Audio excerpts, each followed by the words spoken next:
start to put tension on my string drawback, I was like, okay, I'm gonna smoke. It's him. You can look at the horns when he's dead. I'm in the zone. Let the arrow go is perfect. When they lose their front shoulders, yeah, that's how you know they're smoking. Went about 5, 10 more yards. We probably went 20 yards a little bit, then we tried to get back up. And I saw him pull up. We rushed 4 meters rods that night. We got like 156 and something like that, and then the next day we came out to 163 even. You're listening to the White Cat Outdoors podcast, bringing you to the table where we talk about the outdoors. What up? It's 111. We almost forgot to check and see what episode it was. Should have just made you look like a fool. You should have, because I'd have looked real dumb. Because I thought it was 109. Maybe we should just stop keeping track of numbers. It's just another episode. Yeah.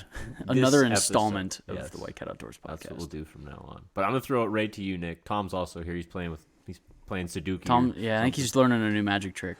No, just Pick a card, any card. anyone you please. Yeah. So Nick, we got some exciting news. Yeah, So lay it on us. I know we've said it, all in the past couple episodes. Tom's been telling you guys how for just 17 cents a day, you guys could get in on a mobile tree stand, $500 coupon, if you will, or voucher for whatever setup you want. And it's your own fault if you didn't get in because we told you about it. It was all over Instagram. And the time has come. We've made a drawing. We just did the Wheel of Fortune, if you will. Put everybody's names on the wheel. The guys that paid $5 a month, they're 17 cents a day, got in. That's one entry, and if you were paying 34 cents a day, that's actually 2 entries into it. So, after we spun the wheel, we got to give a congratulations to Ben Gordonier. So congratulations to you. That's pretty sweet. I'm jealous. Very sweet. I'm also a Patreon member, but I didn't put myself in the spin. Why not?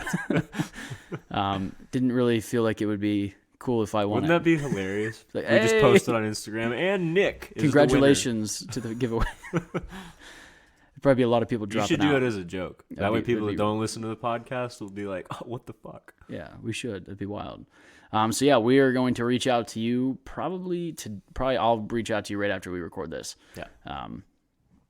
And we'll get that figured out. We're just going to send it over, whatever you want. I know, actually, the other thing we're talking about tonight is the Great American Outdoor Show in Harrisburg. There's a lot of scope out some yeah, stuff. there's all sorts of new gear that's getting released. So you may want to just hold on for, another month till show season's over. Mm-hmm. There were some big releases at ATA, and I know that there's some more coming at Great American Outdoor Show that, wasn't quite ready, but so if you're actually Ben's way out of town, I think I don't think he's making it to Harrisburg. Yeah, if you do, good on you, but I doubt it.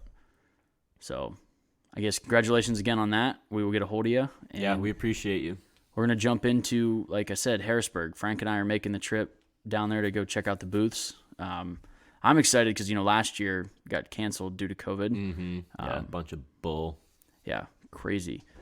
So I guess, what are you interested in going to see at Harrisburg this year, Whitey? I'm obviously always going to be into the archery hall. All about, because I kind of want a new bow. I'm not. Ooh. I don't hate my bow, but You don't love You're it not either. in love with it. I'm not in love with it. I don't even want to talk about it, but I've had some issues with it, and it's fixed. It works fine. But I just Your don't- confidence is gone in it now. Yeah. Not only that, I also want to look for a new release because I've started target panicking again, and it's driving me out of my mind. Say, we fixed this issue, or you fixed this issue last year with Yeah. back tension. Yes, and now I have just gone right back to target panicking, and it's It's way worse. So bad. It's pathetic. It is disgusting. Me and Nick shot Winter League the other day, and I was. It hurt getting my eyes so- to watch. I was getting so mad at myself, and I was still shooting like halfway okay, not good, A but lot of body shots. and I was just driving myself insane just because I can't. What's I guess Have you ever thought about just not having target panic?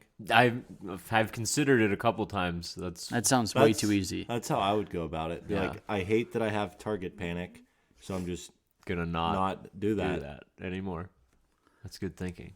But So- I think what I'm gonna do, I want to try getting an AccuBow and just practice, with my eyes closed, because I think my eyes are what is freaking me out with my target panic. Because my sight picture has always been with trap shooting, see and shoot, rip through your target, and I think that's what my problem is. So what I want to try to do is just take my eyes out of the equation with an AccuBow and just focus on what my movements are in my hand. I don't care what my sight picture is. I don't want to think about any of that. I'm just going to worry about the slow, steady. So Hear me out on this. Have you ever thought about shooting instinctive? I honestly, I swear to God, Like, I'm not trying to sound no, stupid. Like, I'm it being- doesn't sound stupid at all, because I swear I think it was 2 or 3 days ago I was looking at recurves. I want to buy a recurve. you can shoot a compound I instinctively. know, but I was just thinking about it because it would be cool to have a recurve. But I was thinking, I was like, I can't target panic if I just release as soon as I get it full draw with a recurve. So. Yeah. What was it with your back tension that you feel fixed it the first time? I honestly think it was just the fact that I had never used one before, so my brain was just like, how does Hey, this is new, function? And so it slowed me way down, and I've Almost thought about, distracted you, maybe? Yeah. So I thought about switching to like how there's thumb releases that are like the same shape as my back tension. Uh-huh. I thought about doing that, but then I'm like, well, I'm not really fixing my problem. I'm disguising it for a while, and I feel like it would just Which come... is what you pretty much did the first time. Exactly. Is what you're finding out now. Yeah, so I don't want to just disguise the problem by introducing something new so it'll come back later. I want to fix it. I need to change how my brain is working to fix that. So I'm going to look at some releases just because while I'm at... while we're in Harrisburg, and I might get a back tension with a safety on it, just so I can't panic and pull real quick. Yeah, because you did that once or twice. You just like... Yeah, just wasn't Actually, even I had ready. an oops too. I don't know what happened. But I don't My think last that was you. I feel like that was... I don't even know. I Maybe think- your arrow wasn't knocked all the way out. something. Yeah, my last shot just went like it felt weird, and it hit like 1.5 feet left, Yeah, like it out was- of nowhere. was Like very I was actually shooting really well, Mm-hmm. and just out of nowhere, it was just like bam. So yeah, that's what I plan on doing. I want to just look at bows, a release, and Dad and I are talking about doing a hunt this fall or next fall sometime, winter. Don't know when exactly. Don't know what we're going to go for. So I'll just wander around the outfitters hall and see what I see, grab some That's always pamphlets. fun. I mean, you can't go to Harrisburg or really like any outdoor show without getting like a shit ton of pamphlets from all the outfitters. So Yeah, I like to collect. Even if, we like- should see how many we can get. Like, Right, just I go to every walk and I've single got like one. a fat wad, and I just set them on the table before I start talking to them. it's a good idea. But yeah, just- I mean, even hunts that you have no desire to go on, you just take a pamphlet just to see. Yeah. Oh, African see zebra how- hunt? Yeah, yeah. perfect. I'd love it. I'd Always love to see wanted how to. much that costs. One of my, I guess it was pretty interesting to watch. Like when we were sitting at the Alaska booth, people would be like, "Oh, like they'd ask how much it is, and they'd look through the pamphlet. They'd see the price, and they're just like, We're done here. "Ooh," set the pamphlet down and just keep on walking. Like That's that, how it a lot- stopped the conversation so fast. Like they did, like Yeah. it was like they knew they wanted to do it, and then realized like it's kind of out of my price range. I don't even want to know any They more start information. at like $20,000. If you want a fully guided one, yeah. Yeah, you can do it cheaper with DIY stuff, but Before we get too far on that, I did want to ask, is there, I know you're not, like, you don't care about brands for bows and stuff. Do you have any that you're kind of looking at or interested in based on what's on the market right now? I think he told me he was kind of looking towards a prime. He knows a guy that shot 2 9-points this past bow season. That's what he shoots. So I think that's kind of what Frank was leaning towards. Yeah. no. I'm actually, that's the bottom of the list. Like, if every other bow manufacturer were to blow up and all of their bows are destroyed, and You would just shoot a crossbow? No, You put them below Matthews? No, Tom. Come on, get with the program here. I'm not a Matthews guy, but no, I don't mind. I like your bow. You have a nice bow. It is a nice bow. But I wouldn't want that bow. It's too long for me. But, They're huge. but they do make nice bows. But no, I just had the thought the other day after we shot, because I was just looking at my bow, getting pissed Disgusted. off, and Ready to throw it out the window. I was too, because it's just You're looking at the primes on the wall. no. So do you have any? No, I haven't. Okay. done any looking I think into the it. best I'm way to- probably gonna get away. I've shot Martins my whole life. I'm probably gonna not get a Martin. Huh. Yeah. I mean, I think the best way to do it is the way I did it and my dad, going and shooting, 3 or 4 different brands of bows, or even just different sizes. Like, Yeah. shoot a few different bows and just see what you like. Yeah. I fell into a Matthews again because honestly, I think what happened is I shot a Matthews for so long, tried moving away, and it just never felt like Matthews. And then I went back and I was like, just felt like home again. Yeah. I think that's what happened to me. Like, there was nothing wrong with the Hoyt and the Prime and the Bear that I shot. All of the new bows anymore are just good. Yeah, they're good bows. I think it was just being familiar with the draw cycle on a Matthews is what brought me back. And it was the shortest axle-to-axle that they had. That was, I think, probably might have been number one for me, was just I wanted something very compact. Yeah. Yeah. I'm probably looking into like Hoyts. I'll probably look at a Prime. Elite. Probably I'll look into Elites. I don't want a Matthews. I've never been into Matthews. I don't know. My dad loves Elite. Yeah. That's what he bought. Yeah, definitely. I'm gonna probably shy away from Martin this time. I mean, I'm gonna shoot the new Martins just to see. They actually, I'm pretty sure you can shoot a lot of new bows at Harrisburg. you So can. we could spend some time shooting some new bows. Yeah, I'm definitely gonna look into that. So that's what I have in mind for Harrisburg. I want to look at bows, maybe release, because Lancaster's always there. So Yeah, they usually have have everything. pretty big. They have table. like the archery hall is like Half the one Lancaster. whole row is Lancaster. Yeah, they do kind of take over there. Yeah. I'm really not. I mean, I'm kind of interested in seeing that .75 from Lone Wolf. Yeah. They are there. I Yeah, didn't Lone even Wolf's look going to at- be there. XOP will be there. Tethered. I think Trophy Line will be there. Whitetail Adrenaline's always a cool booth. Yeah, they do. Have They some just cool stuff. Just have videos. It's just playing all the whole video. time. Yeah, I mean that's all they are is video, like hunting show. But I always like their booth. Out on a Limb's going to be there. I like his stuff. Yeah, it's the biggest outdoor show in the world, so yeah. there's plenty to look at. Yeah. Also, I just found out today or yesterday, our buddy Hunter Klobuchar is going to have a booth down there at Fish Gods. Oh yeah, Yep, that's right, cool. We'll right have by to the swing by. Yeah, his right by the place. trout tank. Nice. So he actually got a pretty good location because he's Yeah. like, you know how they have like a whole wing for fishing, and he's right by the trout tank, so he's going to get a lot of Oh, traffic yeah, there. for sure. And I mean, you get traffic everywhere, but like the trout pond is definitely one of the highlights Yeah, for sure. for the fishing hall. Yeah, anyone that shows up with kids will be by that booth. Yeah. So I'm sure he'll be selling quite a few of the Clean Earth bags. Yeah, So those things are sweet. yeah, and they'll have some new merch and stuff there. Yeah, so if you're down there in Harrisburg, go check them out. Yeah.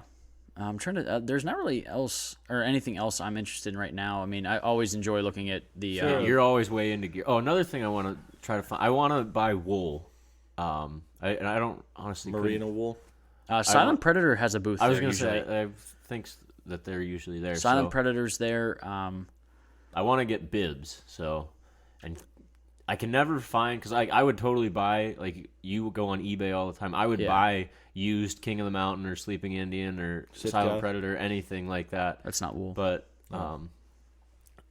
I've never seen somebody selling stuff my size. It's always It's always like, like I'm triple XL. Like I who always- are these people? Double X, I feel like is the most common size. Like 1X or 2X is like very common, and that's Yeah. why I lucked out. Was I found an XL coat, vest, and bibs for like a guy basically had a full set and he was selling it, and so I ended up hooking myself up with that. But I mean, Well, and a guy that I go to Alaska with, he is outfitted. He has like 4 different sets of King gear that he got for like a quarter of the price that it costs. And he's Yeah, like, I "Yeah, think you I- should go on there." I'm like, "Yeah, I go on there all the time." But I think nobody I paid is for my full setup was maybe $400, and yeah, or just a the vest is $400. Yeah, it's ridiculous. And Yeah. but, clothing doesn't hold value whatsoever once you buy it. It's the only weird thing with Silent Predator is it's made to order. yeah, like, it takes specifically. like 6-8 weeks to get. Yeah, it. so like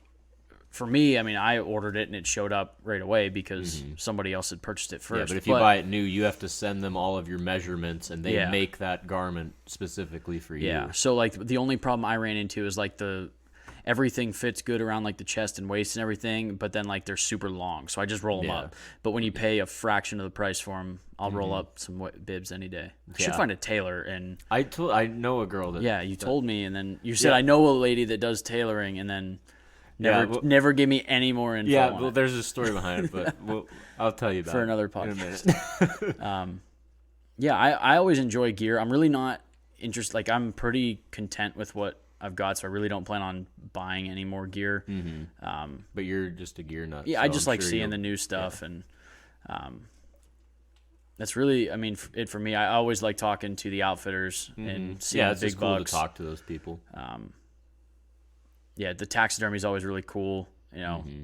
somehow I missed a half of a giraffe one time. Yeah, you never know what you're gonna find. I wonder out if that new, I guess it's the number 2 typical. I wonder if that'll be there. Did you see that there was a new typical? I did see that, but It was like just under. It was like maybe Yeah. 211. I Yeah. think. It just knocked the Jordan Buck out of the number 2 place Mm-hmm. after how long that's been there. is the mount done? I didn't even see if the mount was done. I I don't- heard about the animal. It would getting have to be killed, but- because I mean it's past its green and I would Yeah. imagine it's probably done. And somebody I'm sure will pay a lot of money to have that at their booth. Oh god, yeah. So yeah, I guess one other thing I wanted to talk about, totally off topic of this, but before we wrap that up and before I forget, we mentioned it back. I guess it would have been like over the summertime. Kevin Vistison over at Deer Hunter Podcast was doing that project on the Rumpala buck. Yeah, that was before archery season. we Yeah, were it was. talking about Yeah, that. so he Wow, that just. does not seem like that long ago. I know, it's crazy. Well, I kind of forgot about it because like he had like 4 episodes on it, and then it like kind of dissipated off during hunting season. Well, he just did the final installment of it after like, or probably like maybe 2 weeks ago now. And after listening to I think all 5 projects, like I have changed. I do You a not believer? No, I'm a non-believer now.